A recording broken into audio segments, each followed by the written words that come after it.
Ini siasat kami untuk supaya mempunyai ketahanan pangan secara mandiri gitu. Jadi ya udah kita teruskan berkebun dan ini bisa menjadi asupan kita sehari-hari agar juga mengurangi pengeluaran biaya dapur ya.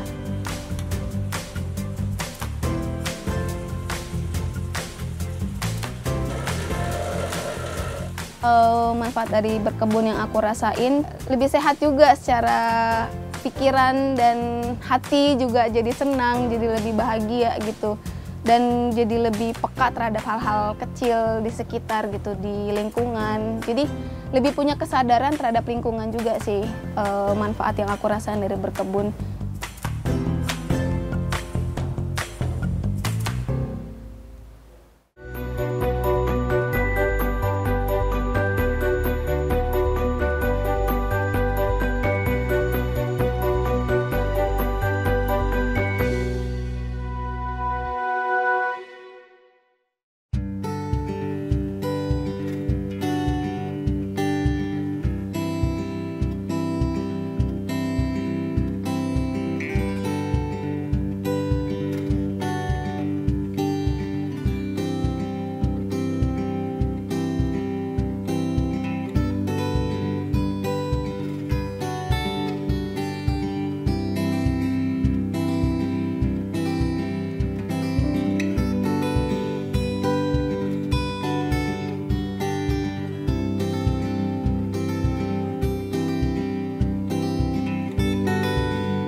Jadi yang kuning-kuning harus diambilin supaya regenerasi.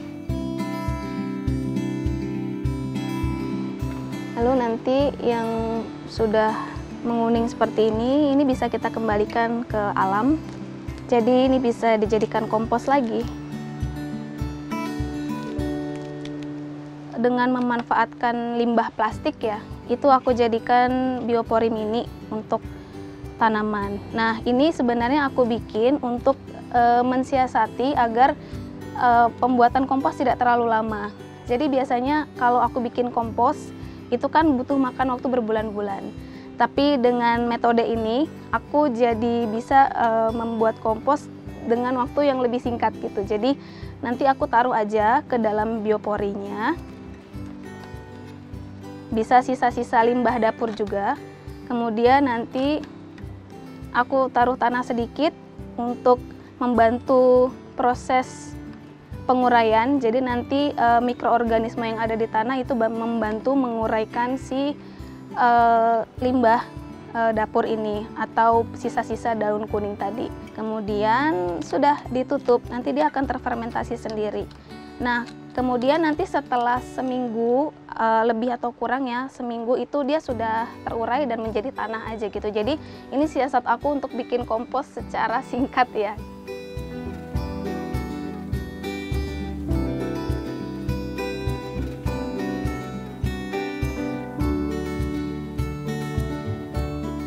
Nama saya Agasta Aryani, saya berprofesi sebagai sinematografer. Dan di samping saya bekerja sebagai sinematografer, saya juga hobi berkebun. Jadi saya juga mengurus sebagai pekebun rumahan.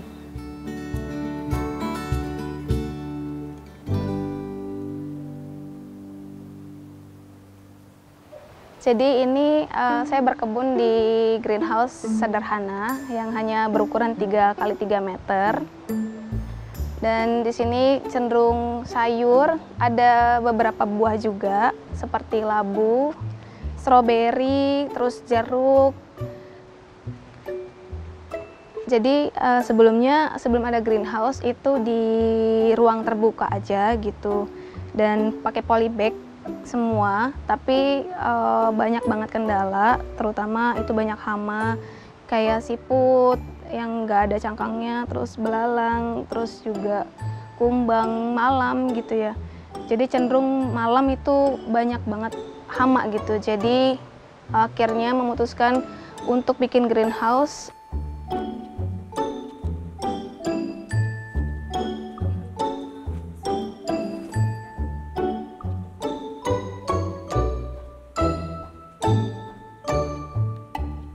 Jadi greenhouse ini sebenarnya dibikin sama keluarga juga gitu. Jadi ayah mertua gitu yang bantu ngebangun, dan sebenarnya juga menggunakan sisa-sisa pembangunan beberapa kayunya gitu. Jadi di bawah lagi ada bangunan, dan ayah juga sering bikin kursi, meja gitu ya, ayah mertua. Jadi sisa-sisa kayunya dimanfaatkan. Ini beberapa ada yang beli memang pakai kayu balok ya. Jadi kalau mau budget murah waktu itu gimana ya, bikin greenhouse dengan budget minim gitu ya. Ya udah nanti keluarga yang bantu gitu dengan bahan-bahan yang ada apa aja yang ada di bawah, terus kemudian digunakan, dan sisanya aja yang beli kayak balok. Dan ya sebagian besar sih kayu balok yang tebel banget itu tuh beli. Kalau kayu reng itu memanfaatkan yang ada. Terus kemudian ini greenhouse-nya hanya 3 x 3 meter, dibikin bertingkat karena ya biar efisien secara ruang. Jadi karena aku pengennya tanamannya itu lebih banyak dari sebelumnya, apa ya yang bisa dibikin lagi ya supaya ruangnya jadi lebih luas. Ya udah bikin tingkat aja gitu. Jadi semua area itu dibikin 2 tingkat. Terutama yang di luar itu kecenderungan memakai kayu bekas bangunan gitu. Jadi dimanfaatkan, dibikinkan untuk kerak tanaman dan pembibitan.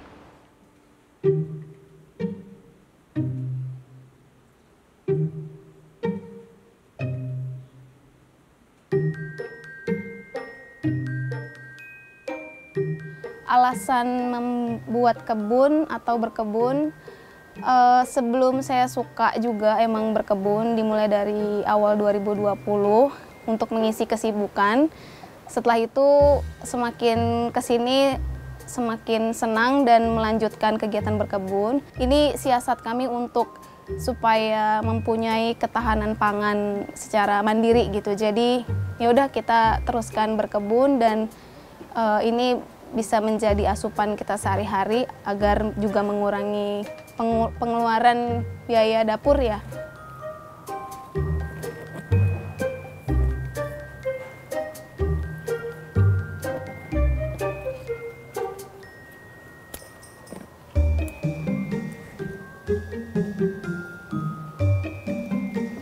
Yang kuning-kuningnya dibuang. Nanti ini akan kita kembalikan ke alam untuk dijadikan kompos.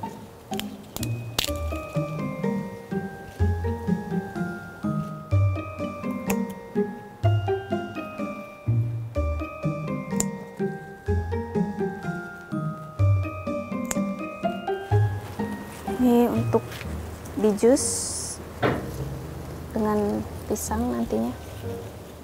Terus di sini ada tomat juga yang udah harus dipanen. Sudah ketuaan. Ini tomat mawar. Jadi bentuknya kayak bunga gitu.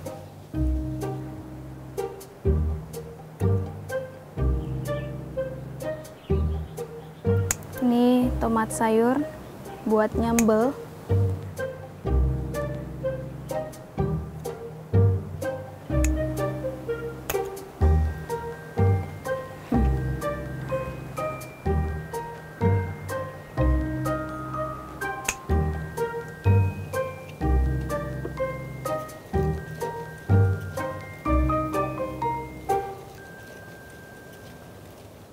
Ini sepertinya ada yang gagal, tapi aku mau coba ini kalau dibiarin sedikit lagi apakah bisa jadi calon benih ya, jadi bisa aku tumbuhin lagi nanti.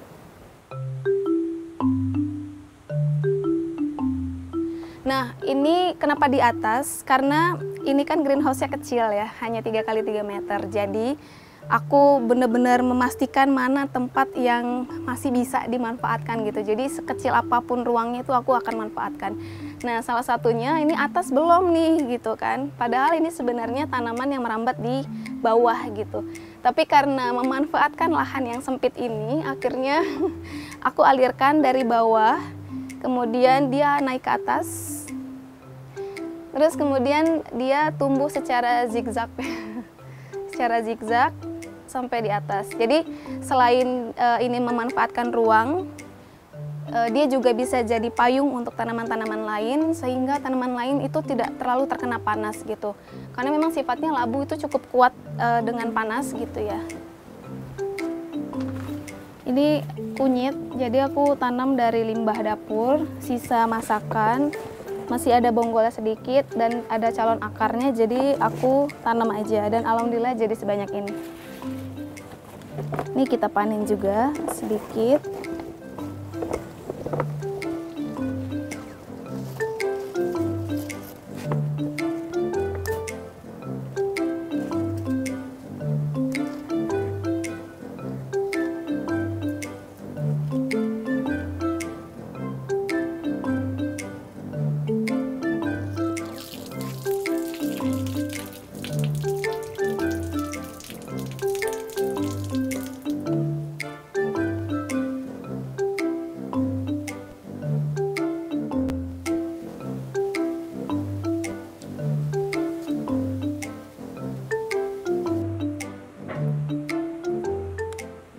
Alhamdulillah, Masya Allah ya, walaupun sedikit insya Allah berkah.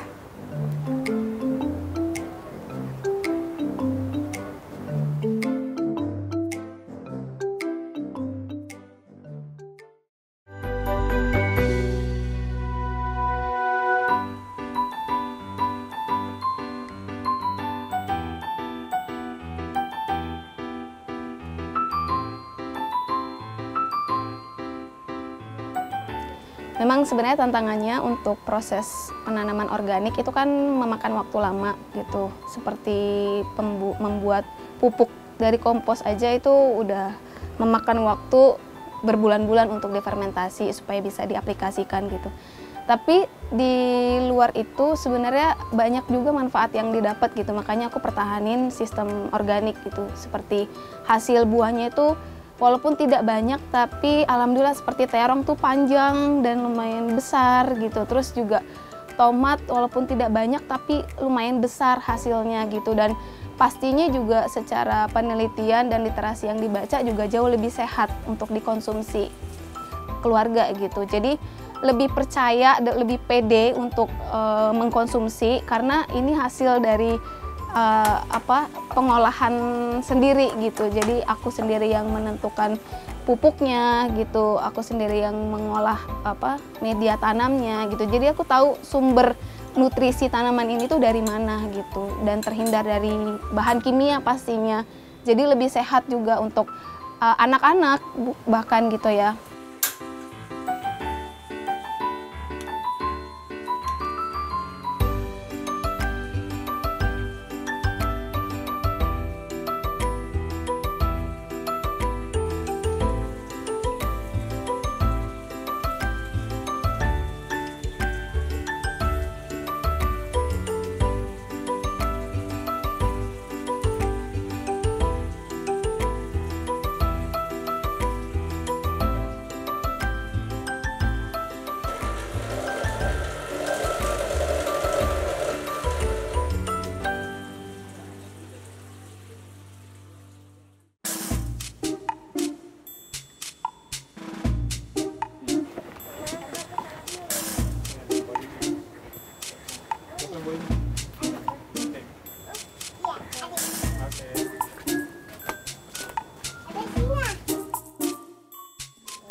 Jadi ini ponakan-ponakan.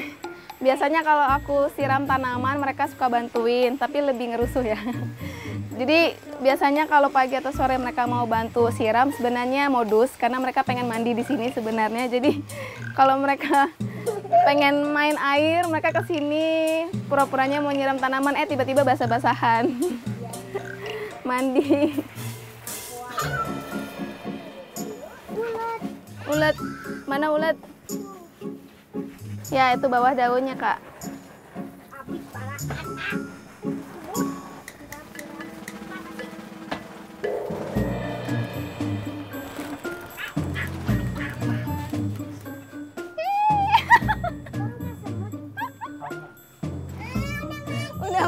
Iya.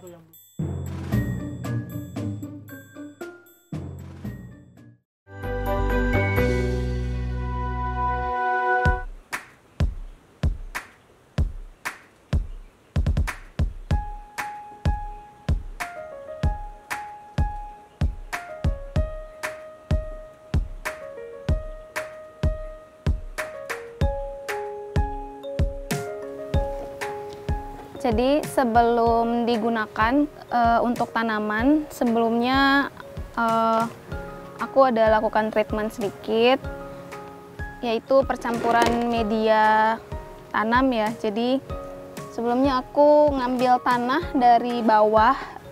Jadi kebetulan di bawah rumah itu aku suka ngambilin tanah. Kebetulan di bawah juga ada kebun ayah mertua, tapi tanahnya itu masih padat kayak gini. Ini tanah merah ya.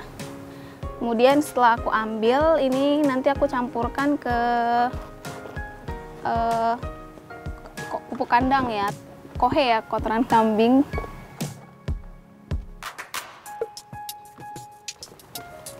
Nah, kemudian di sini ada sekam mentah dicampur sekam bakar. Kemudian dicampurkan semuanya.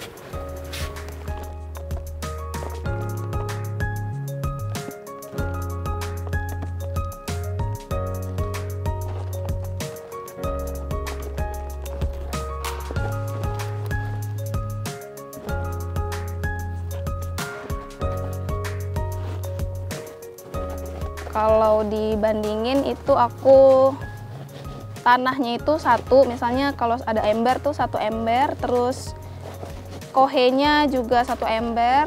Nah, untuk sekamnya itu aku 2 ember lah istilahnya. Jadi 1:1:2. Jadi sekamnya itu biasanya aku banyakin, bisa sekam mentah atau sekam bakar, karena supaya tanahnya itu lebih poros gitu. Jadi lebih banyak rongga untuk akar bernafas gitu, jadi tidak mudah padat gitu.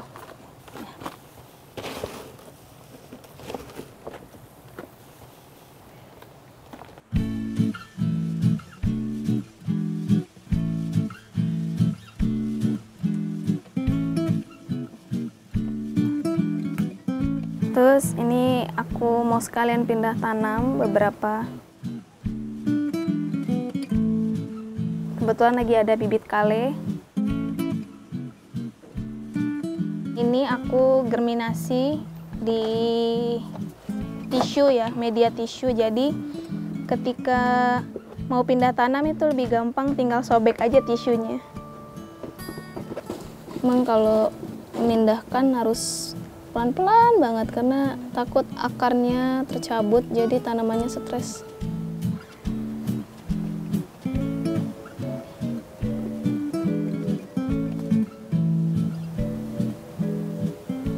Udah tinggal ditanam, tidak usah terlalu dalam.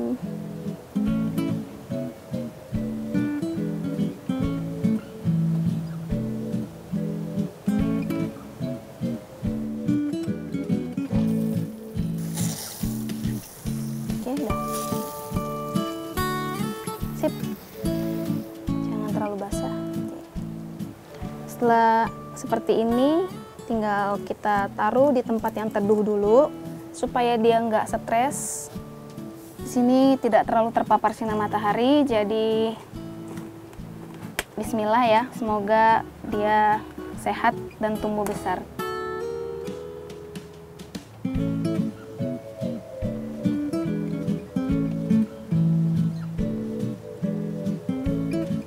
Ya, memang tantangannya itu ya, kalau kita berkebun secara organik emang pasti akan memakan waktu yang lebih lama gitu.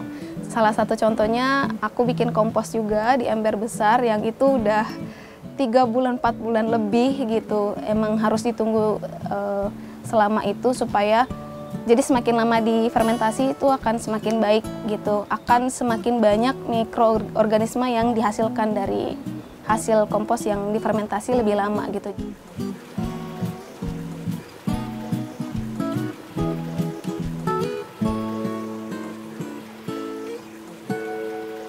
Nah, untuk pembuatan pestisida organik yang sederhana aja yang biasa aku aplikasiin itu dengan menggunakan rendaman kulit bawang. Jadi biasanya kalau aku habis masak gitu ya, itu kulit-kulit bawangnya nggak aku buang. Jadi aku kumpulin.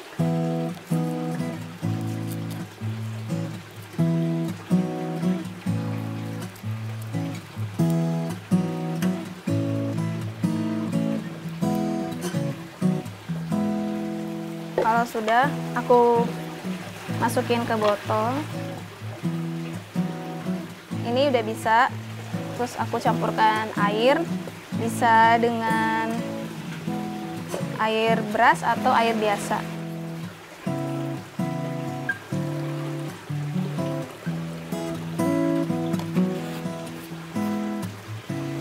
Terus aku campur air juga.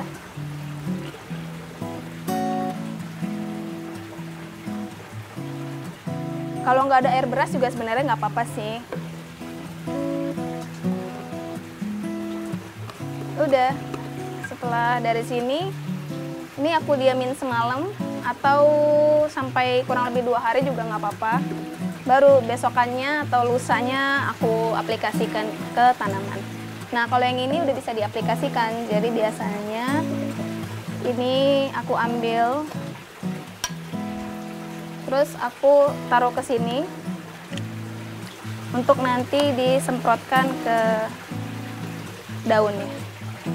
Nah, ampas-ampasnya ini juga bisa diambil.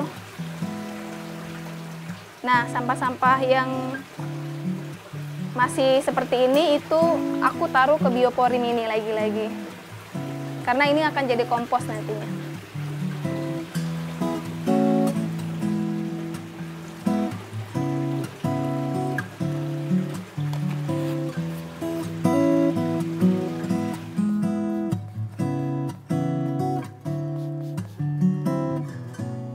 Manfaat dari berkebun. Manfaat dari berkebun yang aku rasain pastinya aku jadi punya asupan bahan pangan yang sehat pastinya, dan lebih bergizi juga karena terhindar dari bahan kimia pastinya juga. Dan secara mental juga aku jadi lebih sehat juga, secara pikiran dan hati juga jadi senang, jadi lebih bahagia gitu. Dan jadi lebih peka terhadap hal-hal kecil di sekitar gitu, di lingkungan. Jadi lebih punya kesadaran terhadap lingkungan juga sih, manfaat yang aku rasain dari berkebun.